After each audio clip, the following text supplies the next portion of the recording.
I know we were talking about King Charles before and what Canada spent on the coronation when we headed out to London for the coronation. We have one other item of King Charles news this morning, but it doesn't actually have to do with the King Charles, but a TV show called King Charles. I have to point this out. Charles Barkley and Gayle King are starting their new show tonight on CNN. It's called King Charles, and I absolutely love Charles Barkley when he covers the NBA. So I want to give him some kudos and good luck, Charles, handling news. I'm sure you will do well on your show, King Charles. Okay, let's move things along and switch gears and talk about Instagram Reels. Do you use that when you're on Instagram? Are you watching that collection of short videos called Reels? You know, it delivers a lot of interesting content. What it's supposed to do is say, hey, here's what this person's interested in. Let's feed them videos related to those interests. Sports, fashion, comedy, you name it. Turns out there's a seedier side to that algorithm that Instagram and, of course, parent company Meta uses. And apparently it shows sexualized content to people that start to look up more benign things. With more on this, let's go to Carmi Levy, CTV's tech analyst. Hi, Carmi. How you doing? Hey, Elias. Great. Wonderful to be here. Yeah, so listen, the Wall Street Journal with this, I would say, a bombshell report, taking a look at the algorithm of Instagram Reels. What did they find exactly?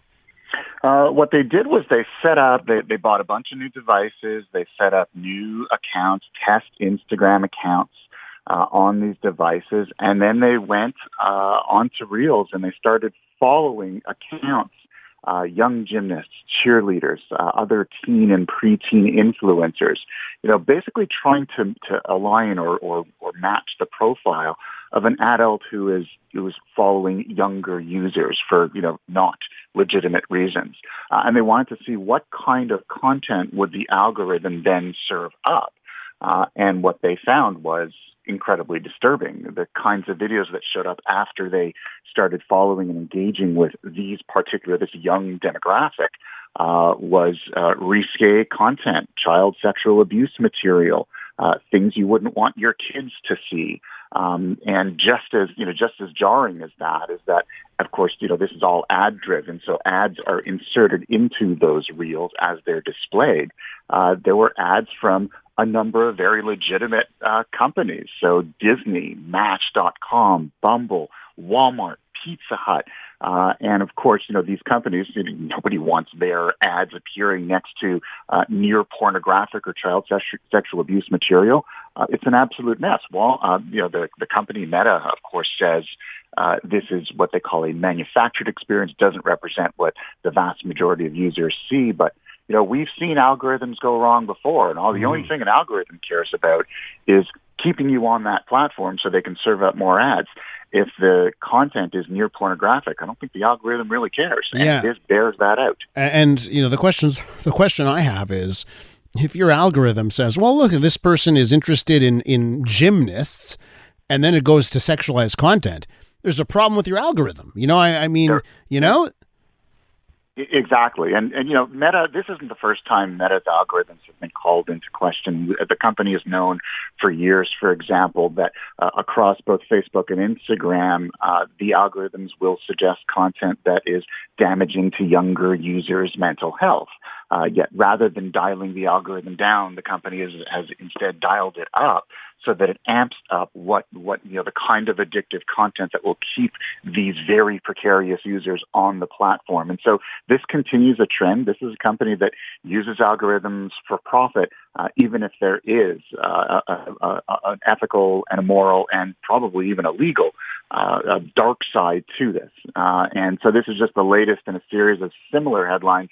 But on its own, it's jarring as well. But in the context of the fact that this is a company that knows this is the way the technology works but refuses to do anything about it, and then even denies responsibility for it, saying, well, that's not exactly how it works, is disappointing given how many kids are using these services.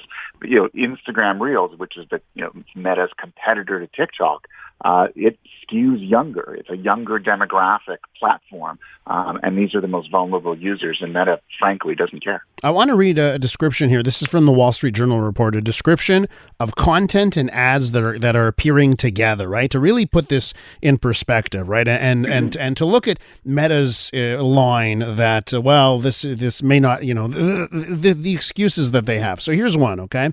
So an ad for Bumble, the dating app, appeared between a video of someone stroking the face of a life-size latex doll and a video of a young girl with a digitally obscured face lifting up her shirt to expose her midriff. Okay, that's verbatim from the Wall Street Journal report. Another example.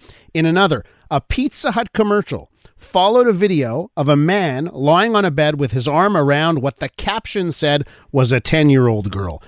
I'm trying to see how you can excuse that away. And I'm also thinking, Carmi, double standards right now in how things are being covered, like X, Twitter, whatever you want to call it.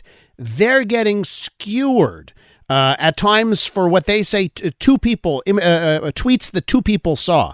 And then Instagram, apparently, and it's not just the Wall Street Journal, other organizations have done the same type of test. They see the same thing. Are there like double standards when it comes to Meta and Instagram and what they get away with? Well, there certainly are. I mean, certainly since Elon Musk bought Twitter, rebranded it as X, fired pretty much everybody, including the safety teams and the moderation teams. I think he's become a bit of a flashpoint for it. But I don't mince words between different platforms. This is an industry-wide problem. Today, the Wall Street Journal is zeroing in on Meta, looking particularly at Instagram Reels. But this can happen anywhere. And if you look at all other social media platforms, they're all driven by algorithm. And those algorithms are tuned to maximize time on platform, and profitability matters more than anything else. And there are no laws that require these companies to behave differently. So, that I think that's the problem. Is today Instagram is getting roasted, but the reality is all companies are playing this game. And they're getting away with it. And you have to ask yourself the question, why is this content, why are the algorithms not rooting out this content in the first place? Why is there a video of a man with his arm around a girl? And why isn't that being questioned by the algorithm and being sort of served up for the moderation team to pull down?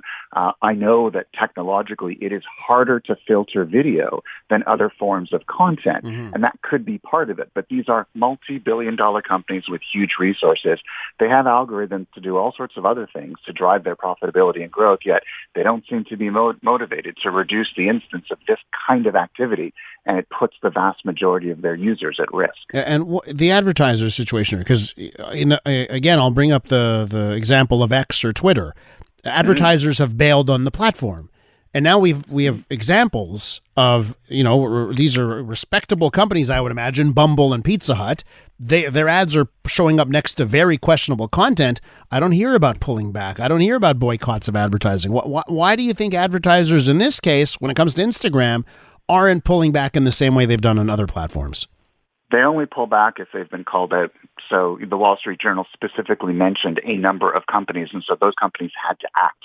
But it's almost like an iceberg. We hear of 5 companies here, but in reality, there are probably hundreds, even thousands that are similarly affected. It's just the report doesn't include them. And so if it doesn't go viral, then companies don't feel the need to pull their ads. That also is part of the problem. Is if you're a company and you're advertising on social media platforms, you almost don't have a whole lot of control over where it goes and what appears next to it. And you run a much higher risk of having your brand damaged by inadvertent posting next to inappropriate content. And that's a risk that keeps growing, especially as those protections, those guardrails against inappropriate content are increasingly shown to be woefully inadequate. They simply can't do the job. They allow the content to be there in the first place, and they allow that content to be served up to an audience that frankly shouldn't have to see it in the first place. Carmi, I have to wrap, but I just want to know, what's your advice to parents on whether or not Instagram should even be on the smartphones and tablets of their children? Every house is different, but I think the short answer is we have to have these conversations with our kids, because we need to recognize that companies are doing an inadequate job of keeping this content from their platforms.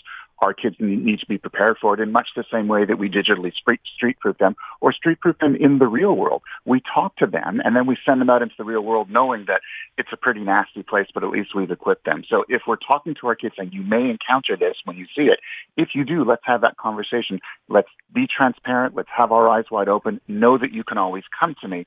I think that protects your kids much more so than just saying you can't have the app, because we all know if you ban the app from your kids, they'll be installing it 5 minutes after they leave the kitchen. CTV's tech analyst, Carmi Levy. Always a pleasure, Carmi. Thanks so much. Appreciate it, Elias. When we return, we're going to take a look at cannabis vaping among teens in Quebec.